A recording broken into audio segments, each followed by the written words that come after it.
episódio do podcast B2B Sem Filtro. Eu sou a Sara Viana, co-host de vocês. Vou estar aqui no programa todos os episódios, acompanhando nossos convidados. E finalmente a gente está tirando esse projeto tão especial do papel, não é, Paulo? Bom, Sara, primeiro, estou muito feliz de estar aqui, né? Começando esse projeto que a gente ficou por muito tempo discutindo ali, mas né, não tirava ele do papel. E é basicamente a gente trazer informação e principalmente trazer um pouco do marketing B2B de uma maneira bem leve, né? Bem descontraída mesmo, trazer alguns cases, falar um pouquinho aí, trazer alguns convidados legais, né? Já tem aí uma listinha de convidados que a gente está planejando aqui para esse podcast. Então, eu acho que a gente está muito contente com esse começo de projeto. Espero que todos vocês aí aproveitem e gostem bastante também do nosso projeto aqui. E hoje vamos tirar o filtro aí do marketing B2B, vamos deixar ele mais leve para a gente conversar.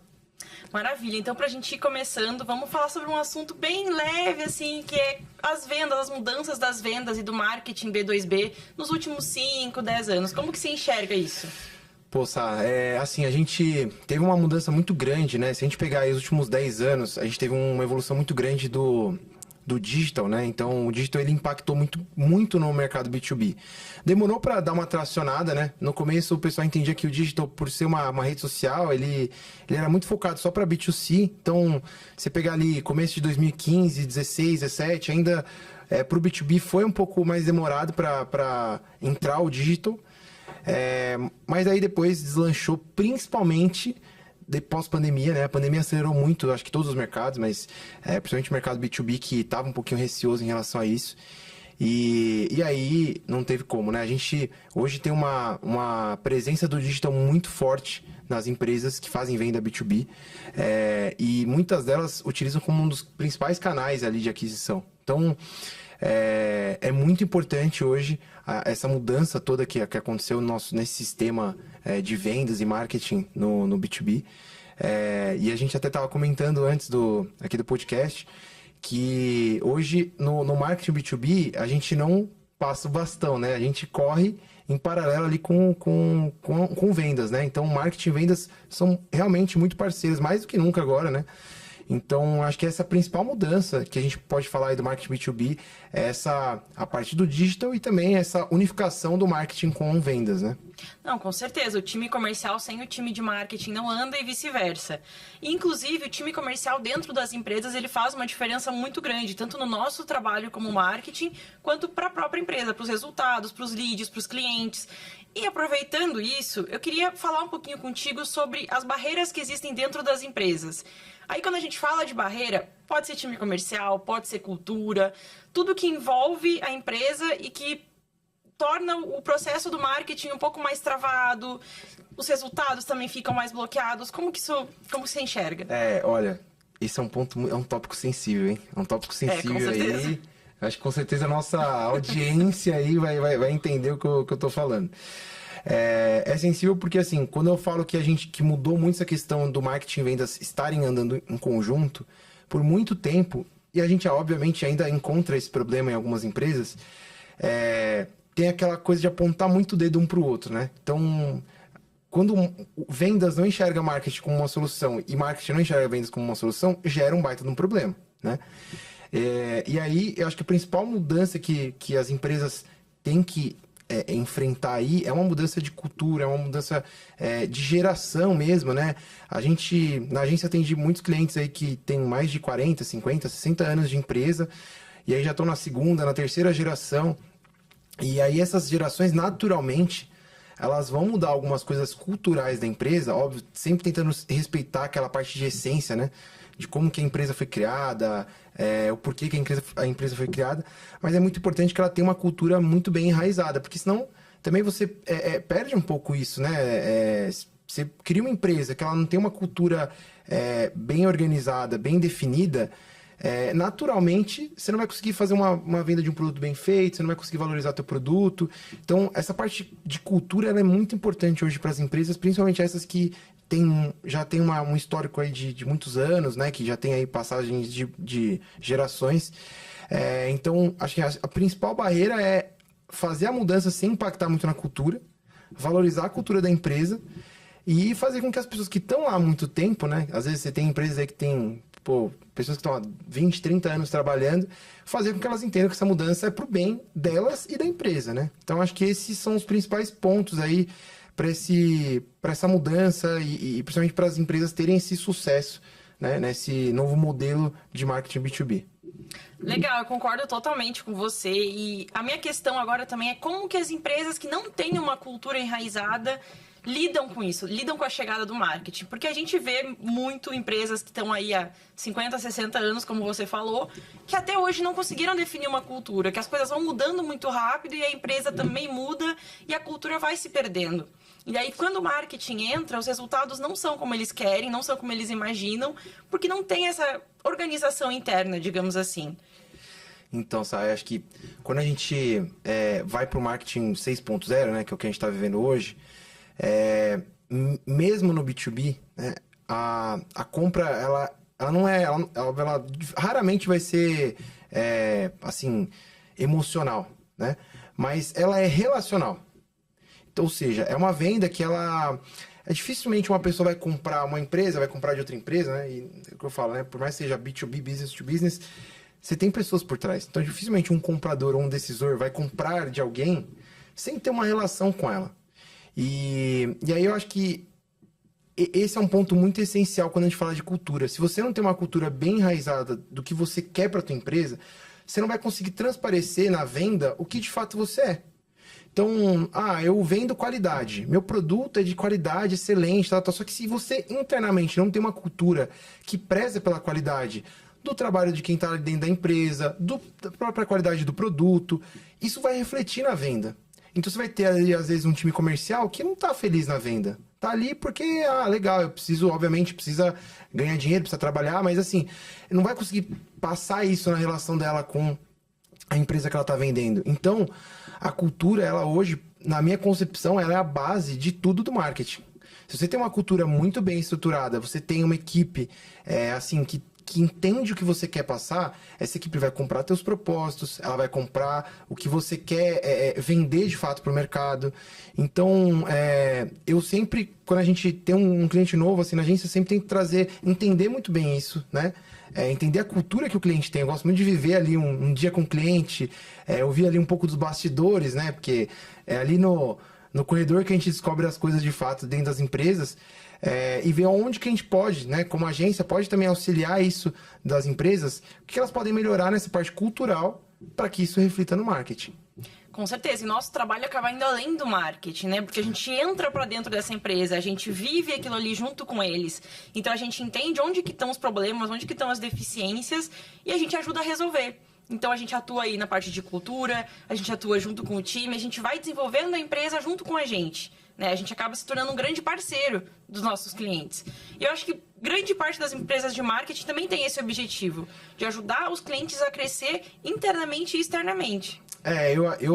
Eu falo pela agência, mas eu acho que até pelo nosso segmento mesmo, como você falou. Eu acho que hoje dificilmente você tem uma agência que não busca essa parceria, né? Óbvio, você vai ter agências ali que estão focadas mais em volume e etc. E é normal, como qualquer mercado, você tem espaço para todo mundo. Mas como eu falo muito dessa questão relacional, né? A importância de uma empresa que faz venda B2B, ela ter um trabalho relacional muito bem feito com o cliente, as agências também pensam assim. E aí isso cada vez está sendo mais valorizado dentro das agências. Então as agências estão cada vez mais tentando participar do cliente, entender a vida do cliente, valorizar também a equipe, né? Então eu acho que isso é um processo que a gente está passando, né? A gente teve aí, voltando um pouco aí pro primeiro tema que a gente estava falando, né? A gente teve um crescimento ali pós-pandemia muito grande. Então muitas agências nascendo, muitas agências crescendo, muita agência vindo só do tráfego pago, focando só no tráfego pago, ou só em social media. E hoje a gente já está no momento de maturação dessas agências. Então, algumas estão deixando de ser agências, outras estão fazendo fusão, outras estão indo para outros mercados. E aí eu acho que essa maturação do nosso segmento, ele está sendo muito bom para as empresas, né? Porque as empresas elas acabam encontrando a agência que mais se adequa a ela, né? Eu acho que tem agência para todas as empresas, né? Então, eu acho que esse é um ponto muito legal do nosso segmento, né? De agências que tá entendendo melhor esse momento do mercado, né? E estão agindo de uma maneira para mim, eu acho muito legal, assim, né? De viver, de fato, o tempo do cliente, né? Sim, com certeza. E como que você acha que as empresas podem utilizar um defeito, uma dificuldade, um obstáculo em uma oportunidade, transformar isso numa oportunidade? Olha, muito difícil, né? Vou tirar aqui assim, o crachá, né? E falar como um empreendedor, né? É muito difícil quando a gente recebe uma crítica como um empresário ali, assim, dói muito pro dono da empresa ali, né? Isso independe de qual segmento, né? Então, falando como empresário, dói muito receber uma crítica e é muito difícil, às vezes, enxergar a forma de... Não é nem de resolver. Resolver a gente resolve. Mas é como você falou, aproveitar isso, né? E o marketing, ele dá essa abertura, né? Ele te dá essa oportunidade de você pegar um problema e transformar ele num benefício para você, fazer alguma ação. Então, a gente teve um case que a gente estava discutindo, né? Que é o case lá do Starbucks, que foi um case lá na Turquia, que, poxa, era uma coisa muito simples, né? Um case muito besta, mas que eles foram muito inteligentes no que eles fizeram para poder resolver esse problema e assim, se aproveitar disso, né? Então, basicamente era uma cidade no interior lá da Turquia, e aí quando o pessoal buscava no Google, a loja do Starbucks dessa cidade, ela dava no meio do nada, né? Dava num parque lá, no meio da estrada. E aí, óbvio, chuva de críticas em cima do Starbucks, e aí o marketing percebeu isso, né? Ali, e aí falou, pô, vamos fazer uma ação. Eles montaram no ponto que não tinha nada a ver, no meio da estrada, montaram um Starbucks ali num dia e fizeram uma ação disso. E assim, acabaram tirando assim, zoaram um pouquinho, né? Fizeram uma brincadeira ali com a situação. Acabou virando um case bacana de marketing, mas também aproximou muito do cliente, né? Mostrar que eles estão preocupados, sim, com cada coisinha que o cliente está falando. Então, o cliente ir lá e reclamar, mandar uma mensagem na rede social do Starbucks, enfim, não sei exatamente como é que foi o case em relação a como que chegou no marketing essa informação, mas o marketing mostrou que ele está importando com cada comentário que as pessoas fazem. Então, isso aproximou mais e mostrou também a importância para o trabalho interno, né? De uma instituição gigantesca como Starbucks e como outras diversas, de estarem atentos a todos os seus canais. Então, assim, não é porque é uma filial deles lá que tava errado que a matriz não vai ter um olhar a isso. Eles têm que olhar muito atento a isso, porque a marca do Starbucks está sendo representada ali. Então, eles souberam tirar um bom proveito desse momento, mas foi um erro, né? Então, hoje eu falo assim, todos os nossos clientes têm que ter esse cuidado em toda a comunicação deles, está tudo muito correto. Ah, mas eu não vendo fisicamente. Eu tenho uma indústria, eu tenho uma fábrica, eu não recebo ninguém aqui. Beleza, mas você precisa ter ali o Google arrumado, você tem que estar com o seu site organizado, você tem que estar com as redes sociais organizadas. Então, é um complemento. Até acho que é uma coisa que a gente vai falar ainda um pouquinho, mas que é essa história de a gente estar sempre muito conectado, né? Hoje o marketing é muito de multicanais. Então, acho que isso é uma forma que a gente trouxe esse case aí para falar, mas de você sempre tá à frente ali dos problemas, né? E resolver isso, trazer como uma oportunidade pro teu negócio. Sim, inclusive você usou uma palavra que eu considero que é chave, que é visão, é o olhar, né? Que a pessoa tem que ter em relação a isso, é a perspectiva. Porque muitas empresas veem uma crítica, uma reclamação, um problema como um momento de retração. Então, em vez de se conectarem com o cliente, eles ficam reativos, eles ignoram aquilo ali, fingem que aquele problema não existe, quando na verdade poderiam melhorar, poderiam usar aquilo ali como um aprendizado, uma forma de melhora, ou até como o Starbucks fez, né? Utilizou como uma oportunidade de conexão, de venda, de reconhecimento de marca. Total. E aproveitando esse case do Starbucks, vamos falar um pouquinho sobre campanhas offline, marketing offline e online, porque querendo ou não, o Starbucks nesse case, ele fez uma ativação offline. Ele estava recebendo críticas online, ele fez uma campanha online também, porém essa ativação, essa pop-up que ele abriu, foi uma ativação offline. Né? Então, acabou atraindo esse público que já passava por lá. Sabe, tipo assim, esse é um outro ponto que... Discussão eterna, hein? Daria pra gente ficar aqui um episódio todo falando sobre isso, né? E aí eu acho que isso vem um pouco eu vou trazer um pouco daquela questão do marketing de multicanais, né? Então, às vezes a gente tem muito case assim até de discussão interna lá na agência, né? Ah, mas esse cliente aqui, pô, para essa campanha, vamos fazer só o digital? Ou vamos fazer só alguma coisa off aqui para esse cliente e tal? Óbvio que tem cases que ali vale a pena você fazer só um tipo de comunicação, né? Se for uma coisa muito específica. Mas hoje é muito importante a gente trabalhar todos os canais de comunicação com o cliente. Até porque cada canal a gente vai ter um tipo de comunicação diferente. Então, quando eu faço um folder, por exemplo, é uma comunicação muito diferente do que eu faço no digital. É muito diferente de uma comunicação que eu faço, por exemplo, num tráfego pago para aquele cliente. Então, é muito importante cada empresa, né, ter essa noção de que ela tem muitos canais para trabalhar. Hoje a gente tem, assim, literalmente muitos canais, né? E eu acho que o que eu costumo falar para os clientes é que, assim, depende só do bolso dele para ele saber quais canais que ele vai querer atuar. Mas, assim, mesmo com um bolso não tão cheio, digamos assim, ele consegue atuar em muitos canais, né? Então, eu acho que a gente tá num momento hoje de não discutir mais se é um ou outro, e sim um e outro, né? Então, o marketing off hoje, ele voltou depois... Acho que ele nunca saiu de moda, né? Não é isso, mas assim, por conta dessa questão de pandemia, de muita gente digitalizando, eu passei por uma fase ali, né, vendo cliente na agência, onde parecia que tinha uma repulsa do marketing off, né? Falava alguma coisa assim, nossa, não, isso aqui não. Isso aqui, imagina que eu vou fazer isso daqui. Não, eu quero fazer agora o negócio é tráfego pago. O tráfego pago traz conversão, que vai trazer cliente para mim. E realmente, não era mentira, mas assim, uma coisa complementa a outra, né? E aí uma coisa que a gente até não comentou ainda, mas assim, no marketing B2B é muito importante que a gente construa uma narrativa, né? Que a gente tenha o branding, ele esteja muito bem feito com o cliente, né? O cliente ele tem que conhecer a marca, ele tem que conhecer a empresa. Então, se a gente faz ali, por exemplo, um tráfego pago só de conversão, vai dar um resultado inicial bacana, legal. Mas daqui a pouco, começa o CPL lá em cima, começa a ser um custo por lead extremamente caro, porque você não trabalhou a marca, né? Então, é isso. Acho que hoje, quando a gente fala de off e online, eles têm que trabalhar em conjunto.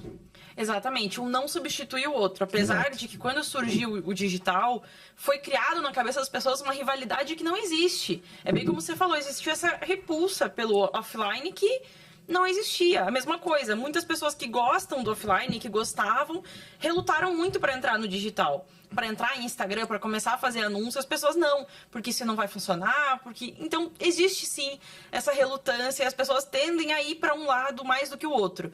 Mas você falou perfeitamente, um complementa o outro, eles não se substituem, eles não se anulam, né?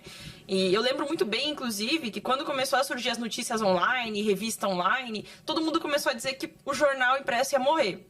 Não ia mais existir, não ia mais funcionar, e até hoje existe. Isso já faz mais de 10 anos, e o jornal impresso continua aí. As pessoas ainda fazem anúncio em jornal impresso, da mesma forma que fazem nas revistas digitais. Então, são canais diferentes que atingem públicos diferentes e que estão aí. Né? A mesma coisa o rádio. O rádio, ele continua também. Ele continua atingindo um público que, por exemplo, às vezes não escuta podcast. Então, são dois formatos semelhantes que atingem públicos diferentes. Exatamente. E aí entra um pouco até um tema bacana que é assim, as empresas, né, e os negócios, eles se adaptarem ao mercado, né? Você tocou no ponto da rádio. Hoje dificilmente você vai ter uma rádio aí que tem sucesso, enfim, uma das rádios que estão aí, que são as principais das cidades, que não tem um trabalho de audiovisual, né? Que não tem ali um trabalho onde vai aparecer no YouTube também, tipo, no mesmo tempo que está aparecendo na rádio. Então, assim, uma coisa é complementar a outra. E aí também elas acabam utilizando muito as redes sociais para assim, validarem o programa delas, né? Então, as rádios, elas se atualizaram. O rádio não vai deixar de ter o rádio ali, a pessoa que vai ouvir no carro, que vai... Diminuiu muito, mas só que conseguiu trazer para o ambiente digital, onde conseguiu aproveitar e até hoje, eu acredito, eu não tenho um dado específico para falar sobre isso, mas acredito que hoje as rádios, elas conseguem faturar muito mais com publicidade do que antes, porque hoje você tem a parte audiovisual ali para você fazer uma propaganda durante um programa de rádio. Então, assim, isso, saber o que você pode se aproveitar das novidades e adaptar o seu negócio. Com certeza, inclusive acho que quase todos os meios de comunicação que conseguiram passar por essa adaptação e transformar tanto o físico quanto o digital, né, unir as duas coisas, hoje em dia lucram muito mais do que lucravam antigamente, porque conseguem anunciar em várias plataformas diferentes. Então, essa parte financeira vem de formas diferentes também, né? O lucro vem maior, vem de diversas formas. E aproveitando que a gente está falando um pouquinho sobre isso também, vamos levar para um outro lado, na questão do high ticket e do low ticket. A gente convive com clientes de ambos os lados, de high, de low, e a gente sabe que o marketing é diferente, né? A abordagem é diferente, os canais são diferentes, a quantidade e a demanda também é diferente. Então, como que você enxerga isso? As diferenças entre o marketing de low ticket e o de high ticket? Eu acho que assim, hoje a gente vive um mundo onde a jornada do comprador ela é muito mais autônoma, né? Então, o comprador hoje de uma empresa, seja um comprador de um produto físico, de um produto ou um serviço, ele pesquisa muito antes de fazer aquela compra, né? Ele pesquisa muito até sobre a empresa. Então, eu acho que assim, hoje, quando a gente fala de low ticket, o ciclo de vendas normalmente do low ticket ele é um pouco mais rápido do que um high ticket. Porque o high ticket, até pelo valor, né? Às vezes ele demanda de muito mais pessoas para poderem decidir aquilo, né? E às vezes é uma coisa muito mais técnica. E então, o que acontece? O low ticket, eu entendo que ele, além de ter um ciclo de vendas mais curto, ele não necessariamente tem que ter um trabalho de atendimento tão específico e de captação de informação tão específica como um high ticket. Então, um exemplo. Ele tem uma empresa ali que vende um produto low ticket, mas eu tenho que vender em volume. Eu não tenho hoje, às vezes muitas empresas não têm capacidade de ter ali 100, 50 vendedores para atender isso. Então ela vai colocar um chatbot, fazer o atendimento inicial. Ela não precisa de tantas informações daquele cliente, ela só precisa fazer a venda daquele produto de uma maneira mais rápida, né? Então ela tem que automatizar, quanto mais ela puder automatizar o processo de vendas dela, melhor. Enquanto um high ticket não, aí eu preciso o quê? De muita informação. Eu preciso de um lead, aí sim um lead muito qualificado. Aí eu preciso realmente traçar todos os requisitos que uma pessoa de vendas ali, o meu time de vendas precisa para poder atender aquele cliente mais personalizado possível, para que ele possa aproveitar mais aquele momento de vendas. Então, eu acho que a grande diferença aí, quando a gente fala de marketing para high ticket e low ticket, é como que a gente vai montar esse ciclo de vendas com o cliente, né? Junto com também toda a estrutura de marketing para ele. Então, acho que essa é a grande diferença que eu enxergo aí por esse ponto aí que você trouxe. E aí entra o planejamento estratégico também, né? Que para cada cliente a gente tem que criar um planejamento diferente que se adeque ao público dele, aos objetivos dele, ao produto, ao serviço que ele oferece. Então, é um atendimento muito personalizado, né? Que nós, como marketing, temos que fazer para cada cliente. Total, essa parte é uma coisa muito importante, né? E assim, acho que hoje quem trabalha com marketing tem essa visão. Tem que ter essa visão. Não tem nem como a gente não pensar assim, né? Cada produto, cada serviço, cada empresa é uma empresa. A gente, de novo, acho que fazendo esse paralelo do que a gente passou pós-pandemia agora, a gente teve um momento ali onde todo mundo copiava tudo, né? Onde você tinha ali, eu faço um tráfego para dentista. É o mesmo do tráfego que eu vou fazer para um médico, por exemplo. Então, eu vi muitos casos, assim, de muitas agências fazendo isso. E hoje eu já vejo um mercado totalmente diferente, né? Tá trocando ideia com outras agências, com, enfim, o pessoal do nosso segmento, né? A gente vê que o pessoal está muito, muito mais personalizado mesmo no atendimento, voltando àquilo que a gente falou de entender melhor o cliente, até para poder entender como vai montar isso, né, Sá? Então, acho que é uma mudança do nosso segmento que eu enxergo que, de novo, traz um benefício para todo mundo. Traz um benefício para o cliente, porque ele vai ter um trabalho melhor da agência. Traz um benefício para a agência, porque vai conseguir também precificar melhor. Traz um benefício para quem trabalha na agência, porque a gente também discute isso muito lá na agência. É muito mais prazeroso eu ter um cliente que eu tô com ele há 1, 2, 3, 4, 5 anos trabalhando, né? Do que eu ter um cliente que fica comigo 3 meses. Porque eu vivo ele, né? A gente vive o nosso cliente ali. Então, as agências hoje têm essa visão, né, de trabalhar com cliente a mais longo prazo, de ter uma parceria de mais longo prazo. Então, eu acho que isso é um ponto muito importante, assim. Sim, realmente. E resgatando aquilo que a gente estava falando de multicanais. Esses dias eu estava vendo um assunto que, inclusive, está super em alta essa semana e nos últimos tempos, que foi o remake da novela Vale Tudo. Que muitas marcas aproveitaram desse momento, desse horário nobre, e focaram em divulgar, em fazer anúncios só naquele canal específico, naquele momento específico. E aí isso repercutiu com o público de uma forma não muito interessante. Teve o efeito contrário. Acabou repelindo o público em vez de atrair. Porque acabou se tornando repetitivo. Muitas empresas no mesmo horário, todos os dias, fazendo exatamente o mesmo anúncio. Então, eles não aproveitaram do que você falou do multicanal. Poderiam ter feito, sim, naquele momento, aproveitar essa oportunidade, mas não esquecer também dos outros canais que existem para fazer o remarketing, né? Porque, no caso, o que foi feito, nesse caso da novela, não foi remarketing, mas acabou tendo um efeito muito semelhante que o remarketing pode ter quando ele se torna exagerado, quando ele se torna repetitivo, né? Eu acho que isso é um cuidado muito grande que tem que ter, né? Porque quando a gente fala multicanais, às vezes tem gente que entende que vou pegar uma campanha, vou replicar para tudo quanto é lugar, de tudo quanto é jeito, né? É pegar e colocar no YouTube, colocar no Instagram, colocar TikTok. E assim, o marketing multicanais, ele é entender o que o teu cliente vai consumir primeiro, aonde ele vai consumir, quais são esses multicanais que ele vai consumir. Então não adianta assim falar, mas pô, o TikTok tá em alta, mas se o TikTok ele não faz sentido para aquele segmento, não é um canal para usar. Então eu vou buscar outro canal, que às vezes não tá em alta, né, para aquele cliente ali, para aquela situação, mas tem mais sentido pro segmento dele. Então, eu acho que esse é um primeiro momento, entender quais são os canais que você vai usar. Quando a gente fala dessa parte de remarketing, que é o que você trouxe aí, acho que é um ponto assim de muita discussão, né? Mas, resumindo, para não ir muito a fundo nessa área, o remarketing ele tem que ser feito com muito cuidado, né? Então, ele tem que ser feito realmente para não cansar o cliente. E quando a gente entra na linha do B2B, a gente entra na linha de simplesmente ter um conteúdo rico para o cliente. O remarketing bem feito no B2B é um marketing de conteúdo bem feito. Então, é um trabalho onde a gente vai fazer ali muito e-mail marketing, vai fazer e-book, vai fazer conteúdo audiovisual para o cliente. E esse é um remarketing que vai funcionar mais do que a gente, enfim, ficar só replicando a mesma campanha, a mesma coisa ali toda hora, que eu acho que foi mais um pouco do que a gente falou aí desse case aí da novela. Sim, exatamente.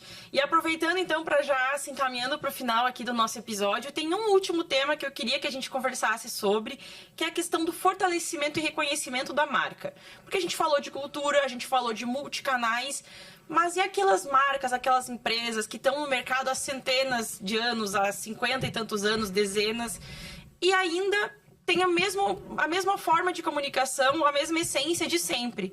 Um exemplo disso, por exemplo, é a Coca-Cola, é a Havaianas, que desde sempre foram se adaptando conforme as tendências foram surgindo e as novidades, porém, a essência continua a mesma. A forma de comunicação continua a mesma, né?